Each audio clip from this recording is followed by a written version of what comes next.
Todo lo que puede introducir variabilidad en una medición lo podemos considerar como fuente de error.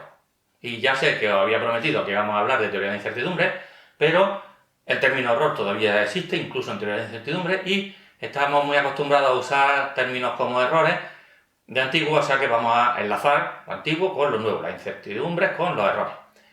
Bien, para tratarlo de forma más adecuada, tradicionalmente se habían dividido los errores en errores sistemáticos y errores aleatorios. Así que vamos a hacer aquí nuestra pequeña tabla de errores.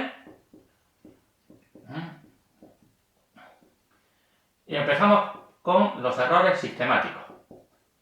¿Qué son los errores sistemáticos? Pues son errores que permanecen constantes a lo largo de todo el proceso de medida y afectan todas las medidas por igual, tanto en variación como en signo. Por ejemplo, una báscula que digamos que tenemos mal calibrada, la hemos puesto a 0 pero no la hemos tarado, de manera que cuando no mide nada está marcando 8 gramos. ¿Eso qué significa? Que cualquier cosa que pesemos ahí nos dará una masa 8 gramos mayor de lo que deberíamos. Este tipo de errores sistemáticos arrojan una variación constante en cantidad y en signo, de manera que dentro de lo malo por lo menos son siempre iguales. Y si los conocemos los podemos eliminar, como poco controlar.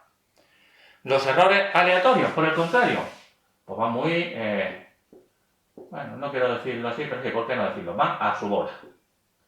Tampoco quiero humanizarlo demasiado, pero sí, van a su pastelera bola, con lo cual varían de una observación a otra, tanto en valor absoluto como en signo. Y como ejemplo, esta misma que hemos hablado de la báscula. Tenemos la misma báscula, abrimos la ventana, abrimos la puerta y hay corrientes de aire. ¿Eso qué significa? Pues que según vengan las corrientes de aire, va a medir más, va a medir menos, va a variar mucho. O simplemente, por el motivo que sea, la medida fluctúa. Es decir, incluso si lo hacemos bien en un laboratorio, bien aislado, cerramos puertas, cerramos ventanas, cogemos un buen instrumento, bueno, aún así puede que la medida fluctúe mucho porque es así. Por ejemplo, la presión en este punto no es la misma ahora que dentro de 5 segundos. Así que va a depender de durante cuánto tiempo estoy midiendo, cómo hago el promedio, si va a haber variaciones de temperatura o otros tipos de factores.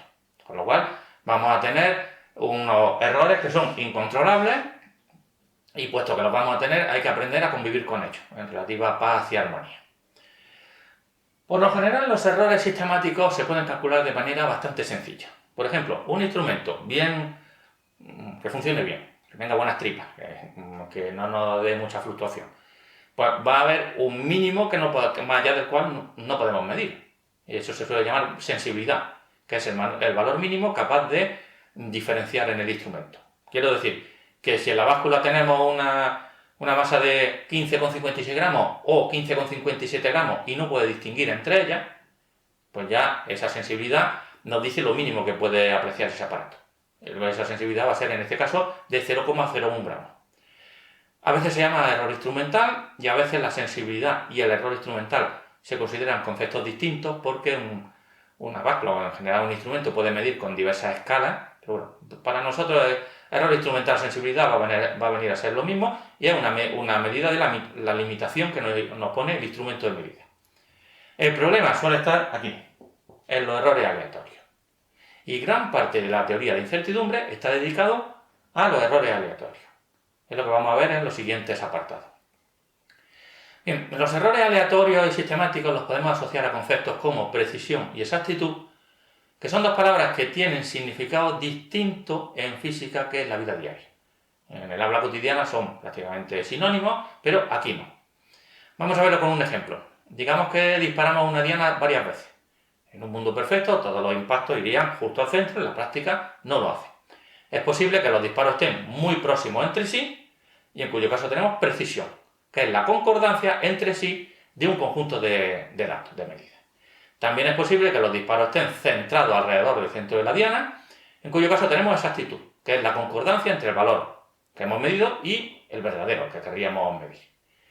Bien, ¿qué sucede? Pues que podemos tener las dos cualidades, una sola o ninguna. Podemos verlo con el ejemplo de la diana. Vamos a hacer aquí un pequeño dibujito en el cual se puede ver mejor. Y donde aquí vamos aumentando en precisión y aquí vamos aumentando en exactitud.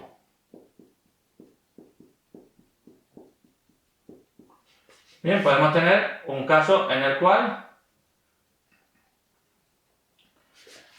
el fusil sea muy bueno, los disparos están muy agrupados, pero tiene un error en el cañón, en el alza, lo que sea, de manera que sistemáticamente todos los impactos tienen que estar separados del punto donde deberían ir. Con lo cual podemos tener algo así, los impactos muy cerca entre ellos, pero lejos del lugar donde deberían ir. Tenemos precisión, pero no tenemos exactitud.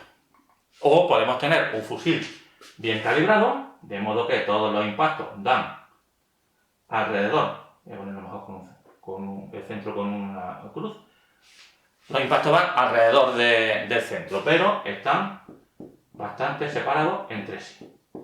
De manera que si hacemos un promedio, sí, puede que el promedio esté bastante cerca del centro, pero en este caso están muy dispersos. A lo mejor hay ráfagas de viento, mientras estamos disparando, cosas de ese tipo. Y entonces tenemos exactitud, pero no tenemos precisión. Fijaos la diferencia entre los dos conceptos. Por supuesto, siempre queremos tenerlo todo, de manera que si tuviéramos exactitud y precisión, pues tendríamos todos los impactos muy cerca entre sí y encima alrededor del centro, que es lo que hacen siempre las pelis estas de policía americana. Y en las pelis de malos policías americanos, pues ni una ni otra. No tendríamos exactitud ni tampoco precisión. Es decir, los impactos están bastante separados y encima no se acercan a donde deberían estar, salvo por casualidad. Es decir, exactitud, fijaos, es dar en la diana. Precisión es agrupar los disparos. Y como podéis ver, la precisión parece que está relacionada con la presencia de errores aleatorios. Si hay si hay mucha precisión, hay poco error aleatorio, los impactos están muy agrupados, los datos están muy cerca entre ellos. En tanto que exactitud viene a estar relacionada con la presencia de errores sistemáticos, ¿vale? Si hay exactitud, los impactos tienden a estar cerca del centro y si no, pues tienden a estar separados. Así que bueno, una asociación que no es rigurosa, pero da una idea un poquito de dónde van los tiros. Repito, la precisión está relacionada con la presencia de errores aleatorios y la exactitud con la presencia de errores sistemáticos.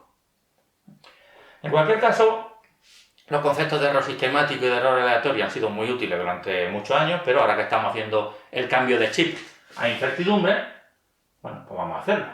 Ahora vamos a hablar de teoría de incertidumbre. El concepto de error se sigue manteniendo como diferencia entre lo que deberíamos medir y lo que hemos medido, pero todo este tipo de variabilidad, sea sistemática o aleatoria, ahora recibe el nombre de incertidumbre.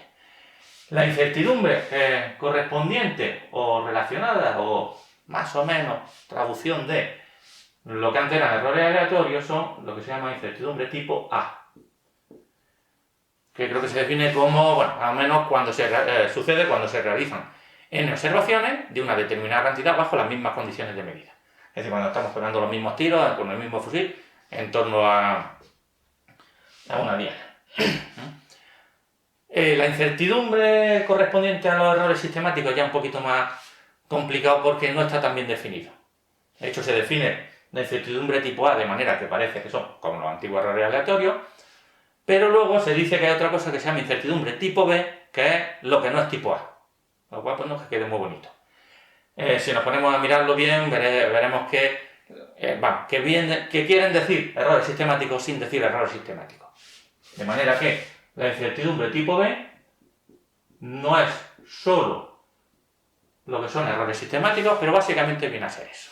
De manera que, aunque no es muy riguroso y realmente no me gustan las definiciones de incertidumbre tipo A y tipo B, pero podéis hacer la reglilla esta de andar por casa. Lo que antes era errores aleatorios, ahora incertidumbre tipo A. Lo que antes era errores sistemáticos, ahora incertidumbre tipo B. Y como he dicho antes, los errores sistemáticos, es decir, incertidumbre tipo B, es relativamente fácil de dominar, pero lo que nos da más pejigueras son lo que antes eran errores aleatorios. A partir de ahora, meterlo bien en la cabeza, incertidumbre tipo A.